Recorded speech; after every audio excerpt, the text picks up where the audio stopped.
Great. Thanks, everybody, and welcome to our last session for day two. Last session, then the reception. Please join me in welcoming Peter McNulty to talk about enterprise automation from SAP. Just a side note, I asked coming into this event a list of 10 top subjects. Top two on the list, number one was AI and automation. So we've talked a bit about AI. Now we're going to kick over some stuff from enterprise automation. Take it away, Peter. All right. Thanks, Paul. Just everybody can hear me in the back? Yeah, cool. So first away, I'll just briefly introduce myself. My name is Peter McNulty. I'm a 25-year-plus veteran of SAP. And my current role is I'm a product manager for SAP Build Process Automation. And you might be saying, okay, process automation, but we're talking about enterprise automation here.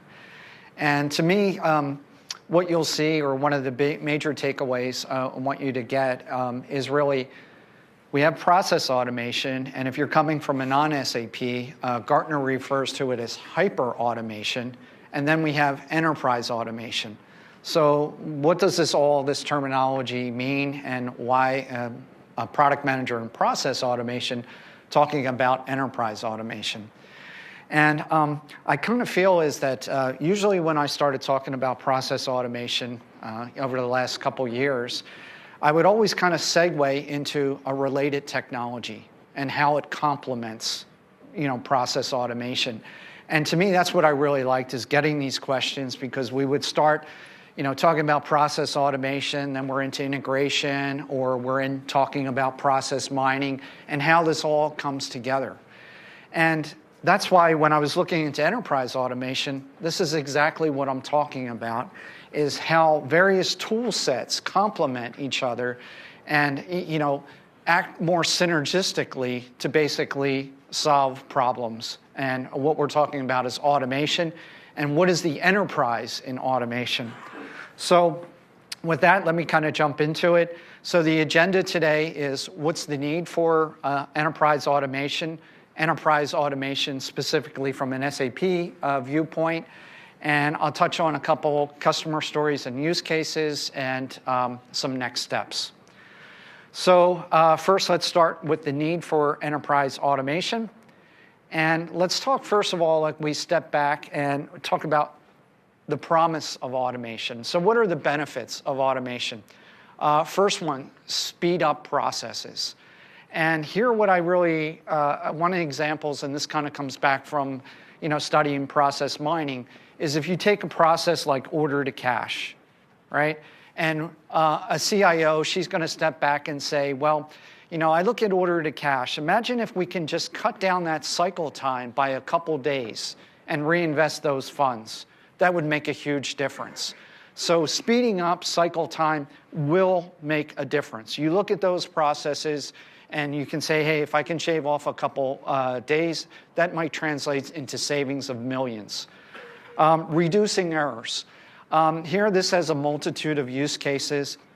One of the more obvious ones would be coming back to process automation. There's a pattern, what I like to call is document to application. And what this basically means is that you're receiving PDFs, emails, Excel spreadsheets, and someone needs to take that information from those unstructured data sources and get it into some application. Now, it's not just manual rekeying. So there we have some errors, data entry errors, etc. But increasingly, we're seeing bots do this. So they're doing the document extraction. It's going into a workflow. The workflow is basically validating, enriching. There's going to be some business rules, whether it's approval. So a purchase order over and above a certain amount needs to be approved by who. It could be a multi-step approval. All this logic is done as a pre-process before it even hits the application. So that's what I mean by that document to application. That's a pre-processing activity. But other things, when we talk about reducing errors, one of the other things that's really evident if you work with processes and process mining is looking at things like rework. So what I mean by rework is, something gets approved and it goes boom, and then it has to bounce back because of something and then rework. And if you look at your processes and you see a lot of rework, it might be a symptom of a data quality, right? If your data is bad and you want to ship to a customer and the customer, that's not my address, or my bank account's changed or whatever. So this is what I mean is like, you start with one thing and you can really just branch out into here I'm now talking about data quality in the guise of automation. And one of the last things, and this is a theme I've heard, for many years, freeing up people's time. So what we mean by this is, let the systems run like clockwork. I just want to handle the exceptions. I don't need to see the vanilla use cases, the high volume type things. I want to just put on, safety belts that, certain thresholds, if it exceeds or under, then I want to be involved. And this reduces my work tremendously and allows me to focus on more value-added generated activities. So this is really what we're saying is what automation can do. And as I said, there's a number of different examples. Now, let's get into what traditional automation and the challenges. So we have three main areas, and this is coming, you can see, from IDC. The first one is process orchestration, where they're saying 20% of technology buyers state they have silos of data. And coming from an enterprise architecture, I'm sure you're familiar with the concept of accidental architecture, right? Where one department is buying a best-of-breed type solution and they're doing it, meets their needs. Another department buys something else. And then you as an enterprise architect have to somehow wire all these things together that were not really purposely built to work together. So this is one of the things. Bot proliferation. Now, I was a little bit surprised by this is because, when we talk about bots, they usually come in two flavors. One is the unattended bots. So unattended bots are running in the background doing things like, for instance, if you do financial closing, there's a lot of activities that need to be done to prepare that. And you could basically have a bot, schedule this bot to basically get all this information for you so you're not like in this panic, I have 3 days to get this and this and this. This bot's doing this for you, and it's going to be run on a scheduled basis. The other area is what we call attended bots, and attended bots are working on behalf of a user. So they're doing exactly what a user would do, but they're much more efficient about it. And last Sapphire, I was at a conversation, and I was talking to an executive, and he basically said, I can't even control the bots. I don't know who's using them, where they are, and whatever. And this screamed to me, well, you're missing one of the fundamental things, and that's governance. And I know that's near and dear to enterprise architects. You need proper governance. Without governance, you don't have enterprise, right? So that's one of the things. And the last thing, and I think I already kind of reiterated on this, is this disconnected tool set, where people are using, different tools, accomplishing different things, but then you have to really somehow get them all to work together. So these are some of the challenges that we face today with traditional automation. So now we talk about why enterprise automation. So you basically have multiple automation initiatives. A lot of this is driven by some best-of-breed type approaches. We see that they're disjointed, and you're not really able to really get the full impact or the synergy that you would normally like. And the enterprise automation, is really identifying these models to automate the processes, IT, and AI-powered tools. This is sort of the vision. So where I want to do is kind of step back to my introduction. I said I'm process automation. So process automation is a tool, right?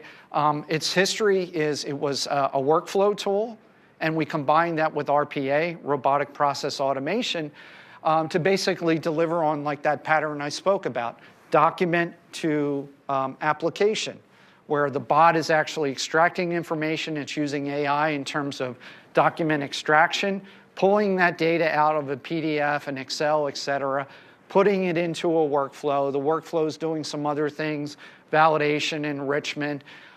You have some business rules in there that are basically saying under what circumstances do I need to push it to you for an approval, or it could be multiple approvals, and this is all configurable.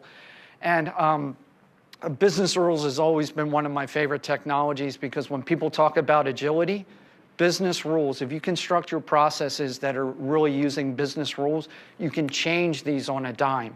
So for instance, hey, travel expenses, we want to meet our Q4 budget. You could basically change a rule that any travel over a certain amount needs to be approved by a VP. It can actually be done in minutes with a business rule. So these are some of the things. So as I said, process automation is one of those tool sets, but we want to get to enterprise automation. And when we talk about hyper-automation, so hyper-automation is really a term used by Gartner. Gartner's referring to a platform of tools, tool sets to achieve automation. So we go from a single tool set like process automation to hyper-automation, which is a platform, to enterprise automation, which is really strategic use of these tools. So that's how it's really kind of evolving across this spectrum. So how does SAP deliver enterprise automation? Well, let me just play this out. So this diagram actually really hits on some of the key technology components. The first thing is integrate everything. So here we have SAP Integration Suite. We'll talk about a little bit more on subsequent slides, but this is really doing your A2A, application, B2B, and if you worked with integration, you usually have what's known as like the VETRO pattern: validation, enrichment, transformation, routing, optimization. It's dealing with all these different protocols, whether it's SOAP-based, REST, some of the JDBC, all of that.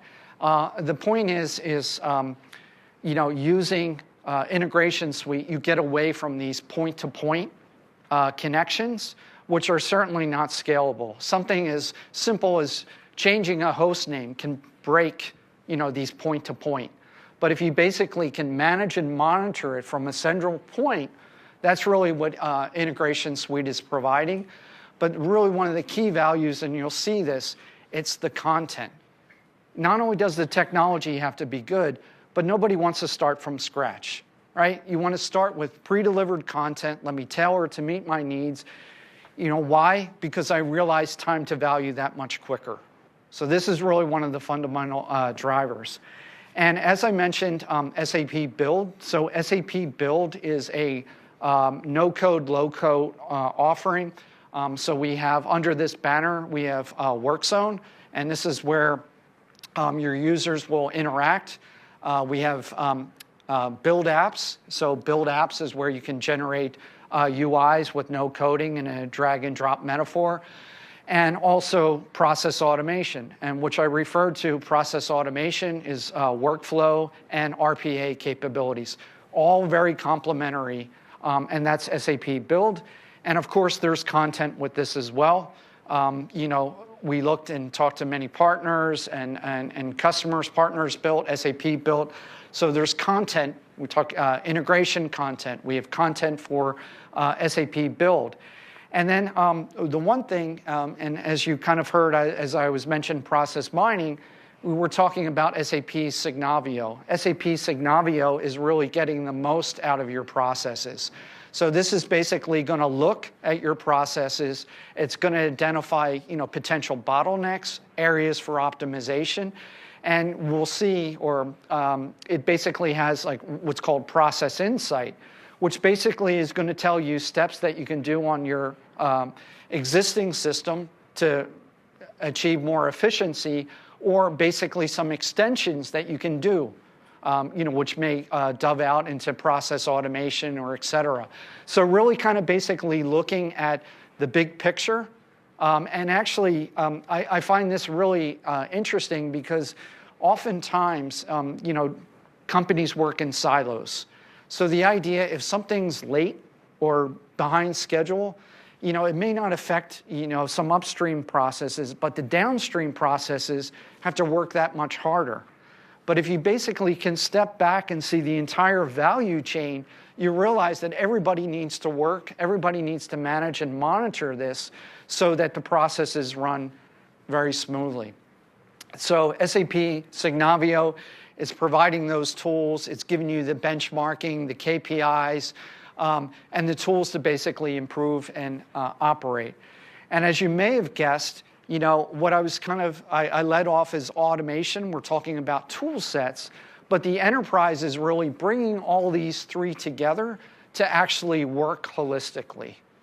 And that's really what the value is.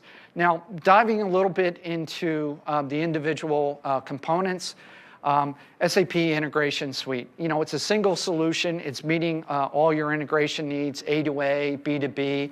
So it's doing these things, the protocol mediation, handling all the security, these type things. And once again, you can manage it. Centrally, you're seeing all this. You're avoiding these point-to-point problematic connections. And that's really what Integration Suite is providing, along with a lot of content, how to integrate SAP and non-SAP systems. Once again, because you get quicker time to value versus building it yourself. And then, of course, SAP Build. So this is talking about the work zone where I'm going to basically surface, so role-based access, where people know exactly what to access.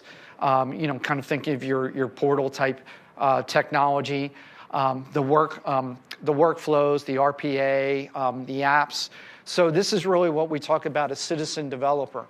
So one of the things really as a citizen developer is really taking people that either are in the IT, but they're not coders, so to speak, or people on the process side that basically understand technology. They can create workflows, bots, UIs with tooling without having to know to be a Java expert or Python or whatever. So we're actually seeing tremendous strides in these low-code, no-code tools to make non-coders productive. So this is really one of the tenets behind SAP Build. So what we can see is, you can see like here, we're just running through. This is a business rule, by the way. So what you see is if you look very closely, we have an if and then. So you basically have your if conditions and then, and as I said, these can easily be changed and adapted to changing business conditions. So that's why I really like business rules, because it extracts the coding. I'm not going into ABAP and changing some things and then have to go through the transport dev and A. You're just really working within the tool. So kind of moving along. And then, of course, we have SAP Signavio, which is really looking at identifying opportunities for automations and acting on insights. So you're getting a big picture. You're basically evaluating how do I compare to my peers with KPIs, industries. Is this process need to be safeguarded? It's also basically, as I said, it has this process insight component that's making recommendations what you should be doing on your S4 system or what you can do with BTP to basically improve the overall process.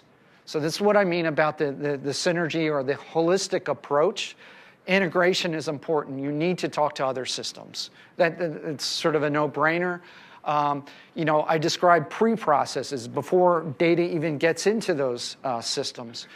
But there's also very interesting opportunities with event enabling. So this basically means that events are happening in your system, and if you want to act on those events, right, you can basically use automation to do that. So technologies like Event Mesh can basically, if you're familiar with the pub-sub paradigm, which basically means if you're interested in something that's happening, you subscribe to that.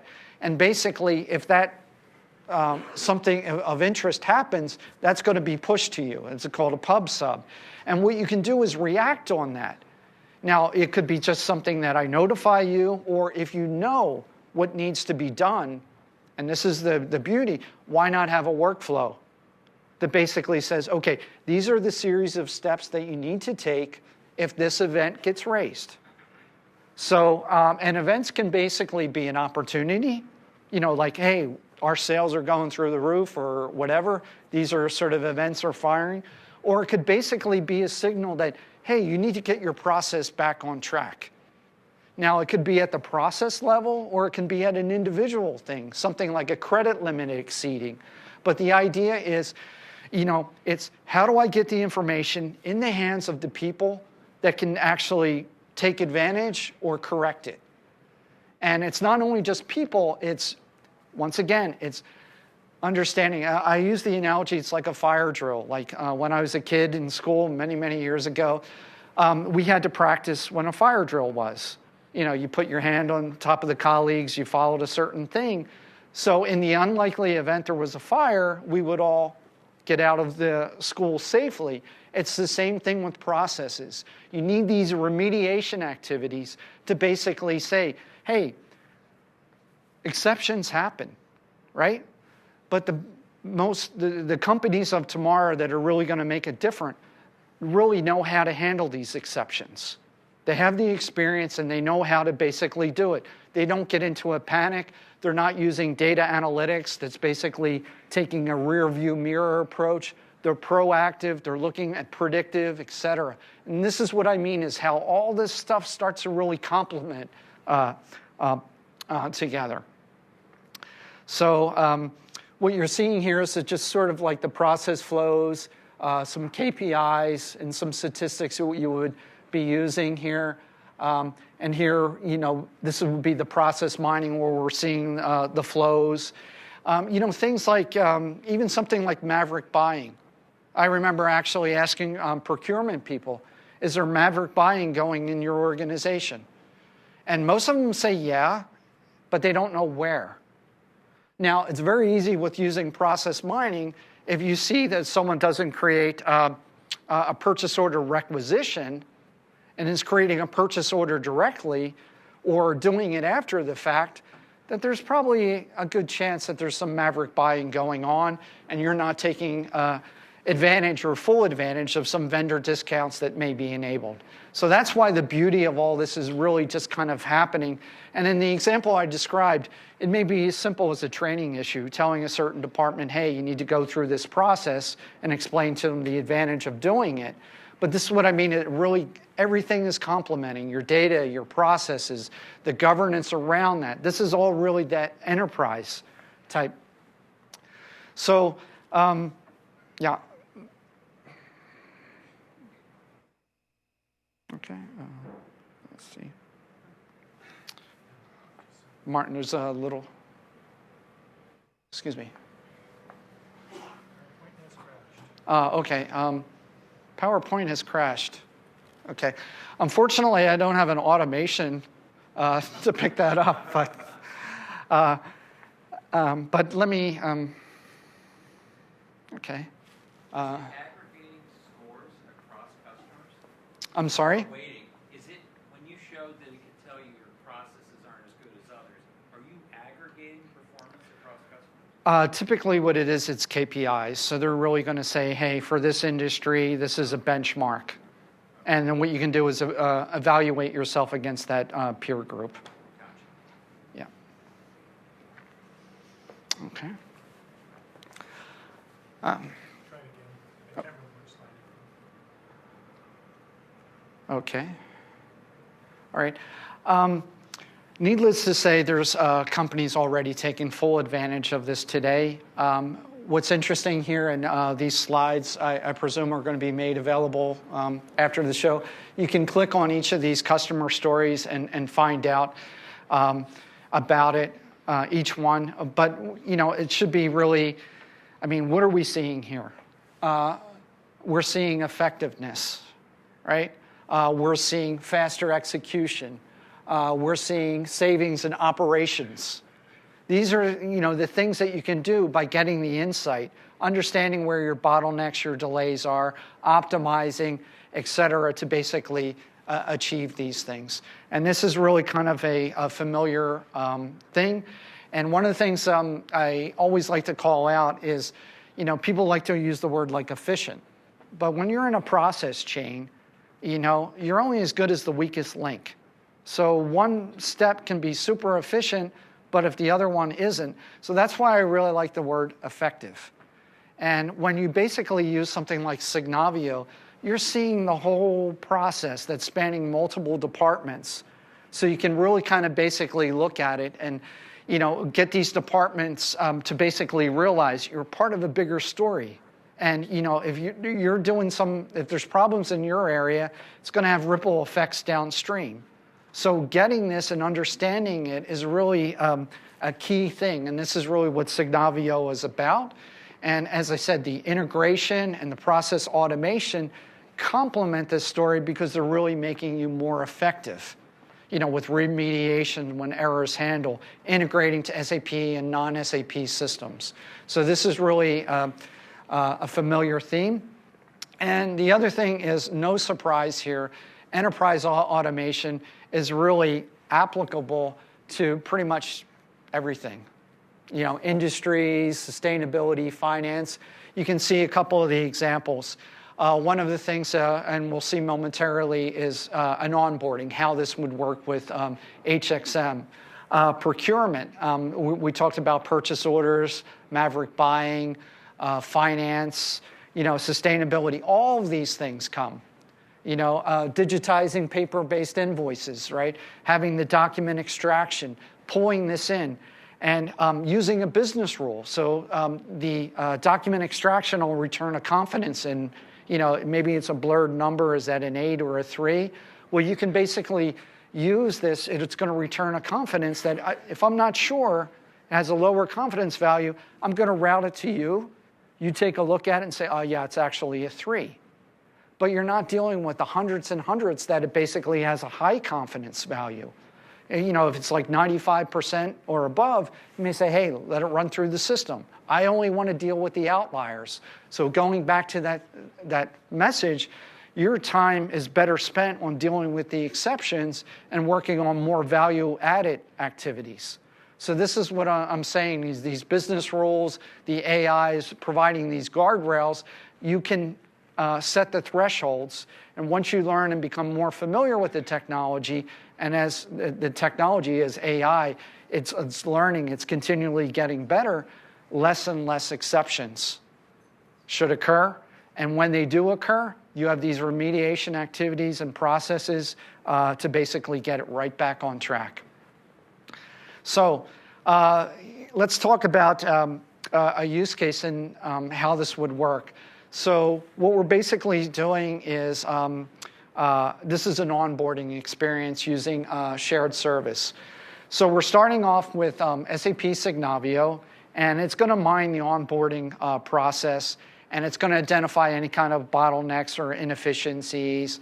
And I remember when I was actually first hired at SAP, I showed up. I was hired as an ABAP developer, and I didn't have a phone. I didn't have a computer. And if anybody's old enough to remember, I was given this thick ABAP book with a red spine and white cover and said, read this. And literally, I was waiting for all these things, my authorizations and whatnot. But it was kind of inefficient back in these days, and we're talking 25 years ago or so. But the idea is to identify this, because the goal today is when you hire somebody, you want to make them as productive as soon as possible, not avoid these unnecessary delays. So assuming Signavio is really kind of identified, what are the bottlenecks and inefficiencies and manual activities that can be automated, we actually then move into the business system, in this case SAP's success factors, where they have a recruitment process. The new hires entered into the system. You have the standard onboarding activities. Of course, it's probably going to go back to an S4 system, because you hire somebody, you need to pay them. So you need to create a vendor master record, but that's outside the scope of this diagram. And then we get into integration. So integration is basically saying, hey, an event happens, a new hire. Well, what do you need to do? What are some of the follow-up activities?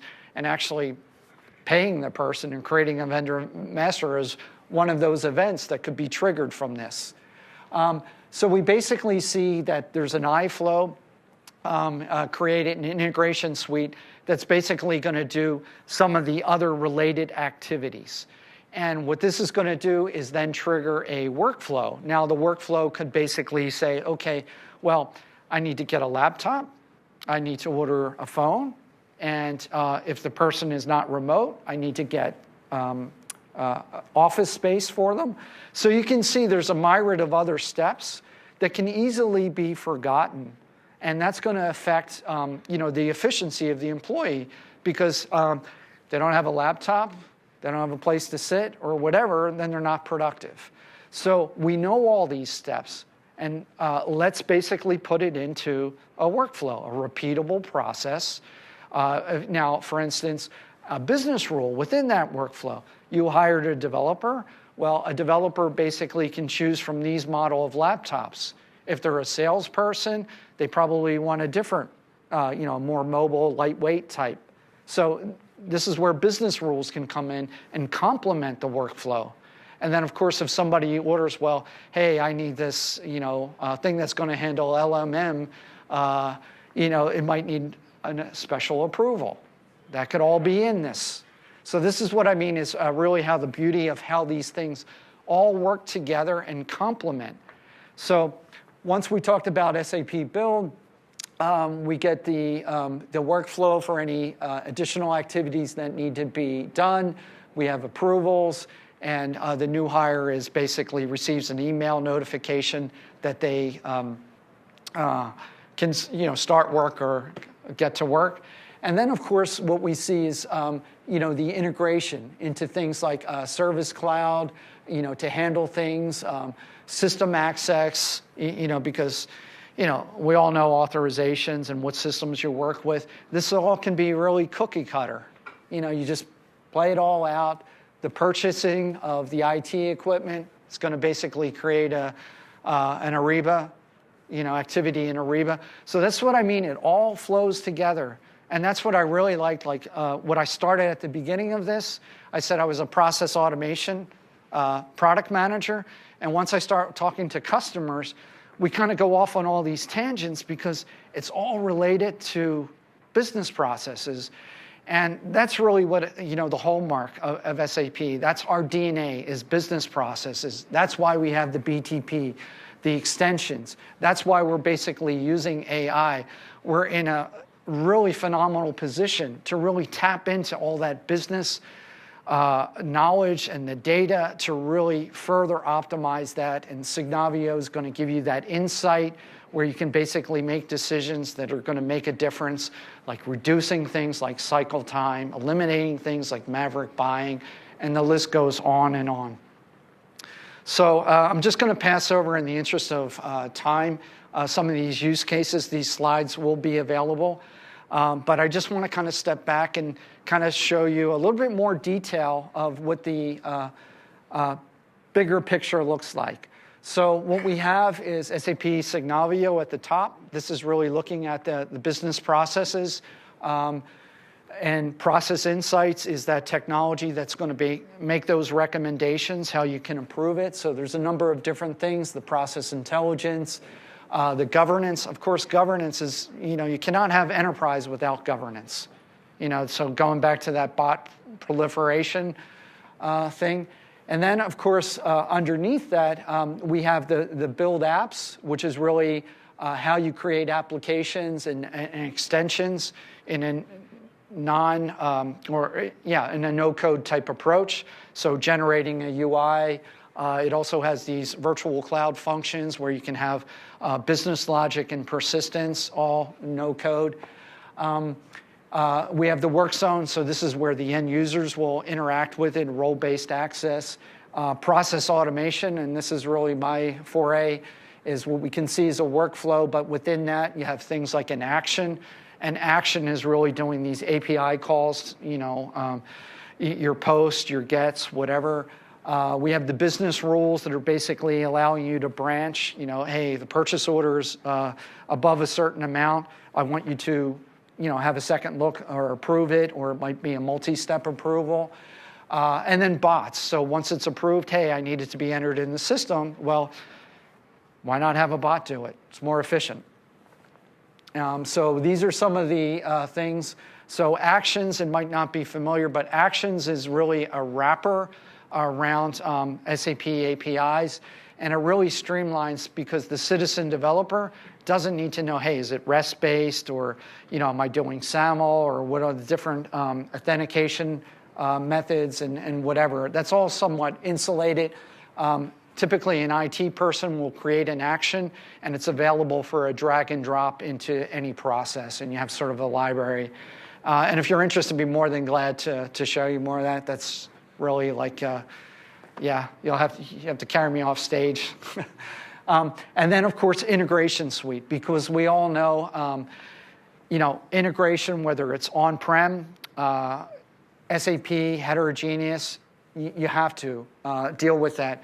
And it's more than just being able to talk. As I said, you have protocol mediation, data transformations, API management, handling topics like throttling and all these different things, and tools like integration assessments, migration assessments, the integration advisor, open connectors, and really this event mesh, which is really one of my favorite topics, because I've always been a fan of event-driven architecture, where something happens and just, it's this pub sub that, hey, if this happens, I know exactly what to do, and it's completely automated, and it'll just take care of itself. But if it falls outside these boundaries, right, that's the exception management. Then I want to route it to you so you can look at it, make an informed decision, and I learn from this through AI. And then we're basically able to focus, as I said, on more value-added generations. Let the system, it becomes like self-healing. It has these safeguards, to notify you if something's amiss. And, we sit back on, well, we don't sit back. We just, as I said, we work on better things. But you don't want to be, and a customer said, I don't want people staring at a monitor, all day looking, oh, something changed, and no, let me be proactively notified. And not only when the situation's bad, if it's trending towards an aberration, I want to be notified. So I can basically look into it and find out what's going on. So these are some of the themes that really the automation and the enterprise come together. And what I mean by that is these three technologies, which kind of grew up, integration obviously as a need, workflow, it's been around for years, Signavio and getting process insights, process mining. This is an emerging discipline that's evolved over the couple years. But the power of putting all three together holistically really is where we go from a fragmented tool set to a platform of related tools to really where we're strategically driving the automations in our company that are going to make the most impact. And that's really what enterprise automation, or at least my take on what it is. And enterprise architects with the governance and what enterprise means, really, that's what separates, these little, tools and how they complement fitting into a bigger story. So just we're coming towards the end, but really common business events. This is, once again, going into this event-driven architecture. They can trigger automations. Hey, an event rise, this pub sub, which I mentioned, and automatically we have a remediation process to get the process back on track if it's corrective. It could also be an opportunity, as I mentioned. APIs, so the idea is we want to make the APIs easily accessible to business users, and I kind of alluded to this with things like Actions, which really simplify the technical complexity of some of the APIs.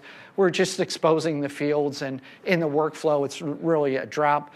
Okay, the input to this API is coming from this, and you're just doing this in a drag and drop type manner. Embedded API, so some of the things we can mention. I mentioned the document extraction from PDFs. Another thing that we're working with, if anyone's heard of Task Center. So Task Center is like a federated inbox. So you're receiving tasks from SuccessFactors, Ariba, S4, and your manager, she's basically getting everything on a mobile device, approving vacation, approving budget. all on one thing because these federated tasks are all coming to her and she can make the approval on her phone. So that's sort of the value behind Task Center. But the idea is what we're also doing is using things like AI to basically help with the approval process, to tell you like, hey, in 90% of the situations, this is approved or whatever. So this is really kind of helping us get more and more automation, because once you kind of see these thresholds, then you might basically say, hey, well, rather than dealing with 100, approvals in my inbox, let me deal with the 10, the exceptions that fall outside these boundaries. Why? And then, of course, going back to the thing, then we're free to work on, more value-generating activities. So one of the other things is really understanding what are the opportunities to really prioritize automations. And so SAP is basically doing this or coming up with a lot of content to solve things. But what I always do is when I talk to them, like, what are your top 3 transactions or your top 5? What are your high volume transactions? How much time in the process is being spent? These are all real key triggers to where a bot may have a great use case. Automatically triggering automation based on rules. As I said, AI and business rules. AI is not going to get rid of business rules. And the reason being is the business rules are a lot of times are often around the compliance. So maybe AI tells me, hey, Peter, you don't need to pay your taxes, right? You can keep that money. But a compliance is going to say, yeah, but you're going to get in a lot of trouble if you don't. So different things. What I'm trying to say is there's business rules for compliance reasons. You have AI for identifying opportunity. They're very complementary. They don't replace each other. All right. And other things about implementing these BPM models. And this is really what you'll see SAP is embarking on, is using AI to, what you saw very, very fleeting was, a business rule, the decision. We're looking to basically use AI to create those decisions for us. We're looking to use AI to create these process flows, et cetera. So this is all really a very exciting time. To all this sort of coming together, multi-discipline, multi-tool, and we're looking at it from an enterprise perspective and with the governance that's needed, the sustainability, et cetera. So pre-built content, as I said, why start from scratch? Take SAP content, adapt it to meet your needs, and you'll get quicker time to value. And using, mining SAP, non-SAP applications, the event meshes, these events that I was talking about. So, you have these very coarse-grained B2B messages and very fine-grained events and everything in between. And this is how, the enterprise is working and delivering, whether it's a UI, a B2B, or application-to-application communication. So, of course, enterprise automation supports the S4 RISE transformation, process improvement. I think I've mentioned this multiple times. SAP Signavio identifying bottlenecks, opportunities for automations to streamline, making more efficient and more effective. Best practices, pre-delivered content, triggering these smart actions, based on some inefficiencies that you may detect. Migration, it's covered here as well, pre and post. And another thing really, as I said, this events is really one of my other favorite topics, is because, what I described in this document to application pattern, that was pre-processing. We also have post-processing. If something of interest happens, what are the follow-up activities that you want to do? And there's also a variant inter-processing where, a workflow is running and you want to branch out, get additional information, and then resume execution. So these 3 different approaches that can be done. By far, the pre-processing is what I see most common, but this event-driven architecture really allows for, clever use of these systems. So once again, citizen developers, and this is really primarily with the build, where it's a low-code, no-code platform to allow you to create these bots and workflows, these UIs, et cetera. And also, as the last speaker mentioned, we're also coming up with build code. Should be released in, March sometime, I believe. Yeah. And what this is basically do is it's targeting the professional developer. Now, having worked on both sides, as a professional developer, if I can do something in no code, I'll do it. It's quicker, right? Even better if you can do it. You ask me, I show you, and then you can do it. And that allows me to focus on other activities. So what you're going to see with the build code offering, of course, is we're seeding Gen AI or Joule, what we're talking about. So this is really where some really interesting opportunities will come our way. And really, in summation, integrate anything, automate, improve continuously. This is an important thing is because business doesn't stand still. Change is always happening. So this continuous reevaluation, am I where I want to be? And this is what we want to do, fine-tune, adjust to these changing business conditions. So it's an ongoing process, but it's certainly a fun journey. And this kind of gives you some reference to materials that you can do. One of the nice things is, this free tier. So you can basically work with BTP free tier. The nice thing about free tier, if you haven't heard about trial was like you could play and then once it expired, that was it. Free tier, if you basically like what you're doing, you can upgrade that automatically to a productive or a paid license, and you don't lose any of your work. So that's really one of the big things.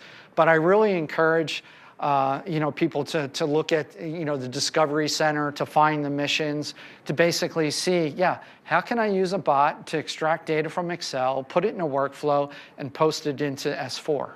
That's the content you'll find, and you can do that by using the free tier version and following the online tutorial. So I forgot to put my email address, but the SAP thing is peter.mcnulty@sap.com. And we're sort of at the end of the time, but I would really like, if you have any questions, I don't know, Paul, how are we on time? Yeah, we have time for questions. Right. Yeah, any questions, comments, feedback? Did this make sense?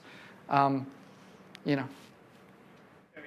it's, running core running S4, replacement of Vim, better manage it. So, bringing it up a level to make it enterprise. Like right now, it's SAP centric.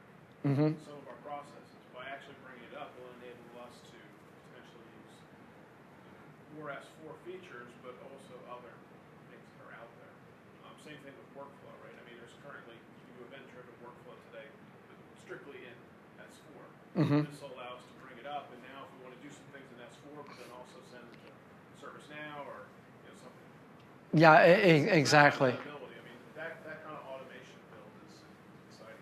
Yeah, and the thing with workflow is, the LOBs have their own workflow engines, like business workflow, which you described. But then the BTP one, the primary use case, or one of the really good use cases, orchestration. I need to work with SAP and non-SAP or a multitude of different systems. So the orchestration use case is really a powerful argument for that. So, yeah. So it's a great time to be an enterprise architect. Yeah. I had a question on the insights or error detection and those types of things.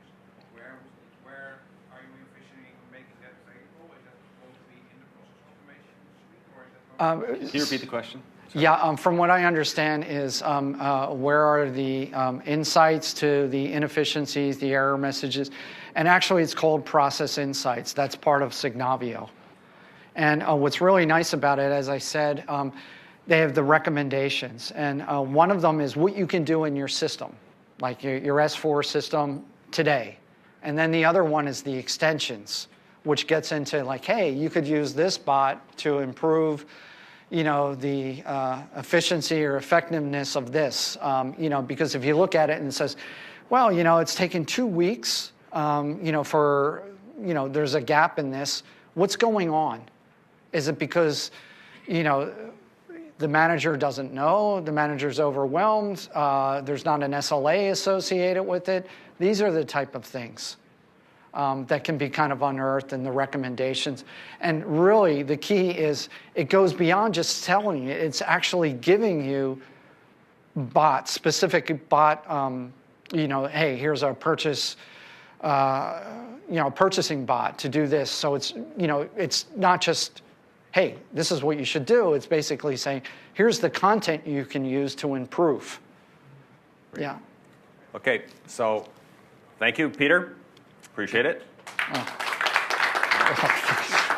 So you've had a long day, a lot of different sessions. I think it's time we went and grabbed a drink and some food. Are you guys in? And you guys know where to go, right? Yes. Down the hall of the cafe, so look forward to seeing you. And we have about another half day left tomorrow, some other great speakers lined up, and I have a few surprises. I do. I got to have surprises for the third day. Do they involve automations? Sorry, Peter. But they'll like it. Thank you. Yeah, thank you. And if you don't mind, I'll mingle with you. Just, say hello. Definitely mingle. We insist on it.